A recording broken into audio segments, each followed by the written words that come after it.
Joyce Green has been working with children in the community for many years, and now the East Cooper resident is running for the Charleston County School Board to represent the East Cooper area. I speak exclusively with Joyce for a special edition of Quintin's Close-Ups. And be sure to download the free Quintin's Close-Ups app in your Apple or Google Play stores. It's Joyce Green. Yes. It's so good to meet you. It's nice to meet you as well, Quintin. Oh, I appreciate this greatly. Well, me too. Oh, thank you so much. Well, you're running for Charleston County School Board, the Consolidated School Board for the East Cooper District. Tell me why Joyce Green, why now? Well, why now is probably a lot easier than why, but let me start with why. Quintin, I truly want to see our children do well.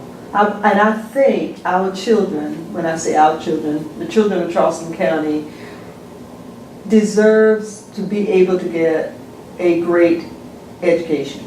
And that starts with grade school, it starts with high school, long before they ever go to college. They need to be able to be afforded the best possible education that we can give them. Why now? I am retired. I have the time and the energy. I've been doing some work with some different groups of kids and thought I'm a public servant, and so it gives me, if I'm fortunate enough to be elected, it gives me an opportunity to serve in a different capacity because I have worked for federal government, state government most of my career, and I would really like to be able to be a part of seeing change in schools in Charleston County.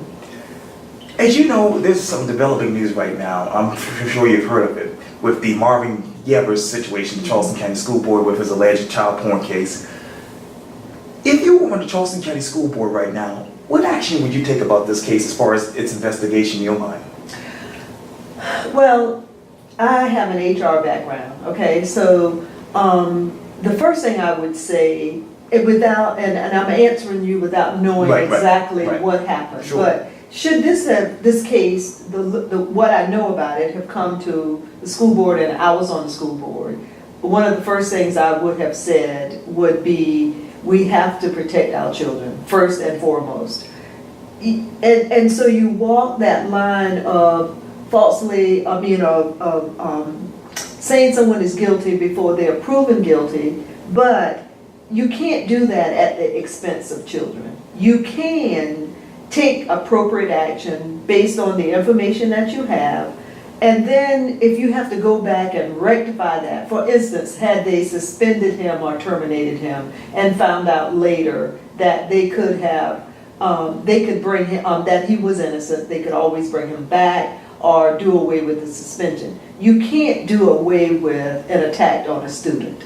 That's with them for life. I mean, if there was any inappropriate behavior between the employee and the student. So I would have recommended immediate suspension until it could have been investigated. I think the investigation should have been turned over to the higher authorities based on what the allegations were, versus the district trying to do the investigation themselves. I think that the immediate action would have been to call in the appropriate law enforcement officials and waited until that investigation was over, and then depending on, based on what the response was, then move forward based on that information. And as you know, a couple of Charleston County's current school board members are really outraged that the school district hired an outside law firm, but it didn't come to them first. Where are you with this discussion? Say that again now? Let me make sure I understand what you're saying. I know that they just hired, the Charleston County School District hired a law firm, I believe. It's a local law firm, very reputable here in Charleston, and they've actually were hired to do this investigation. And some of the school board members feel like they should have gotten first-hand knowledge about it or approved of this decision before they hired this particular firm. I think that in a situation like that, you take immediate action. And I think that we charge the superintendent with running the school. Okay.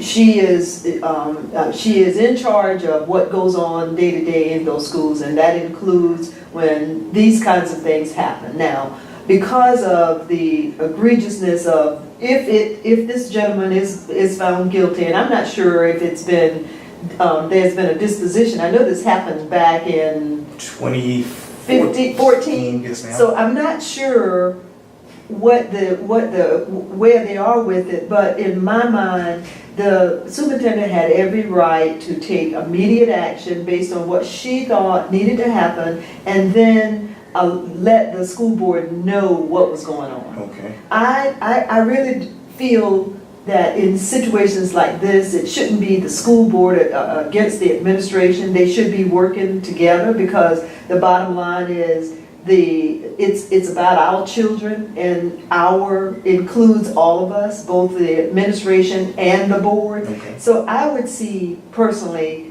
and this is again talking to you without Right. a lot of the facts that they have. Right. I would see them in working together to decide who would be the best investigators to go in and look into what this situation is. And so I would not have said to the superintendent, you should have waited until we could have had some say in this, because I think it required immediate action.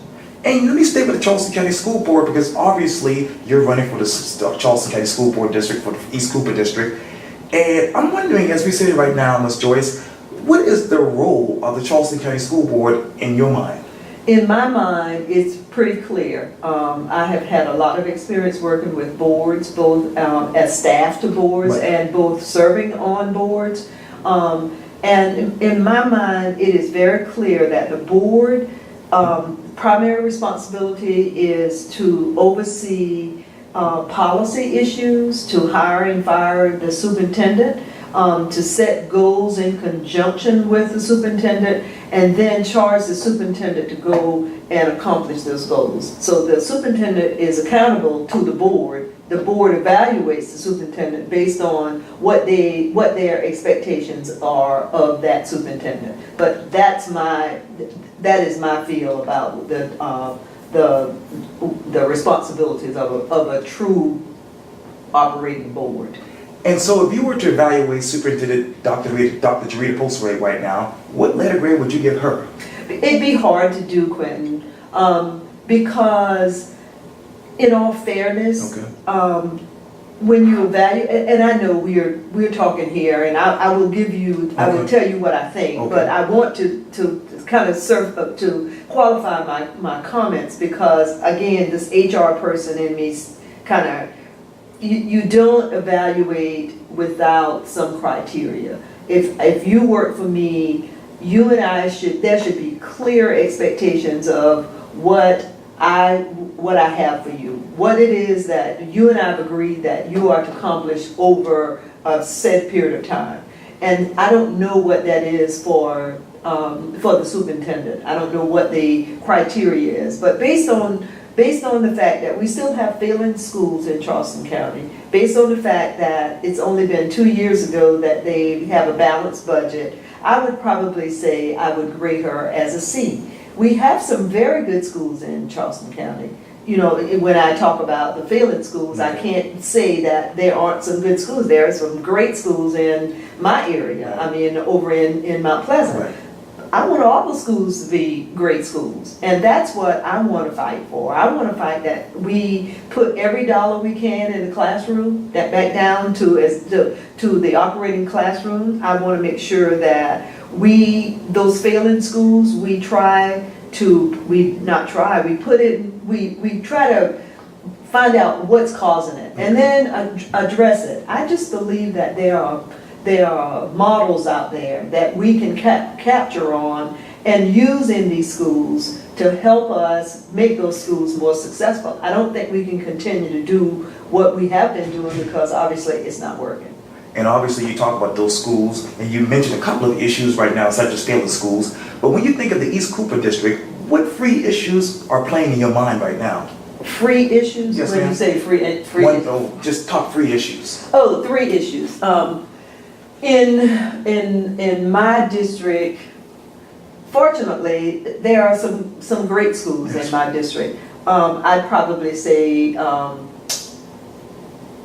it probably diversity in some of the schools. Okay. I would, and I don't know the makeup of each Okay. school in terms of, in terms of student population or faculty population, but I would want to make sure that those schools, because they are such great schools, that children of color are afforded opportunities. I mean, most of them are public schools, so it all is kind of centers around, I guess, where you live. So then becomes discussion about busing the students and that kind of thing. Well, I do believe strongly in community schools, but I do believe that because I live in a poor area or an area that is under-resourced, that doesn't mean my kids shouldn't be able to be afforded a quality education.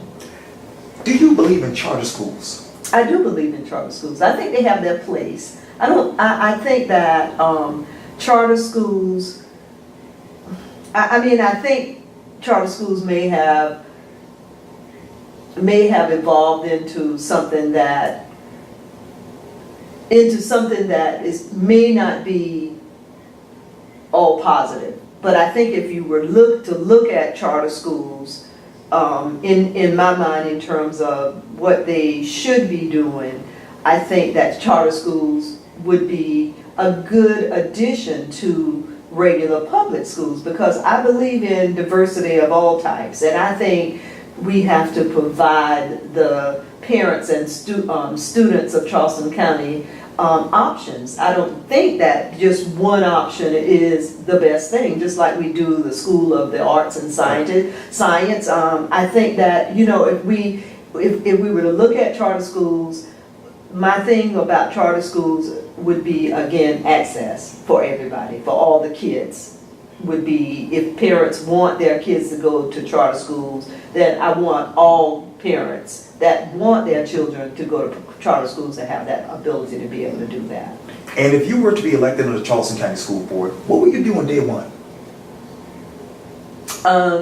I hope that I would just go in and observe the first day, the first board meeting. Now, I've been to some board meetings, and I already have formulated some opinions in my head about certain things, but I would want to go in and really get to see, again, I keep bringing up HR, but that's me and that's who I am, and so part of what I want to do is see how the interactions of the board members. I need to know individually who the other 8 members are, and need to get to know a little bit about them. Then I want to see how they work collectively, as a group, as a body.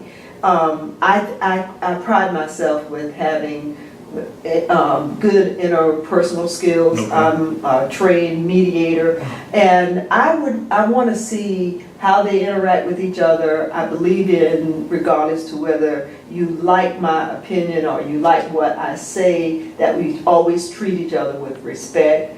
But, looking at, the other thing I would want to do is look at what is coming before the board and assessing whether they are really board issues, or is it something that's being passed up to the board to deal with that really are outside the purview of what a board's responsibility is. So I want to say that, I give myself just one meeting, 1 month, maybe that November month, just to kind of observe, kind of get to kind of behind the scenes, know the other board members. I've been reading up on, minutes and looking at other issues that have come before the board over the last couple of years, just so that I can familiarize myself with what's already there, because, it won't be any time for slacking off for those of us who will be new, and I want to be ready on those decisions that might be pending. I want to be ready to go in fully knowledgeable about what the issues are and be able to be a participant when I on anything we have to vote on. So, and personal issues, obviously educational issues aside, when you take off that hat, and obviously you've done educational work, you've done community work, federal, state levels of work. Who is Joyce Green?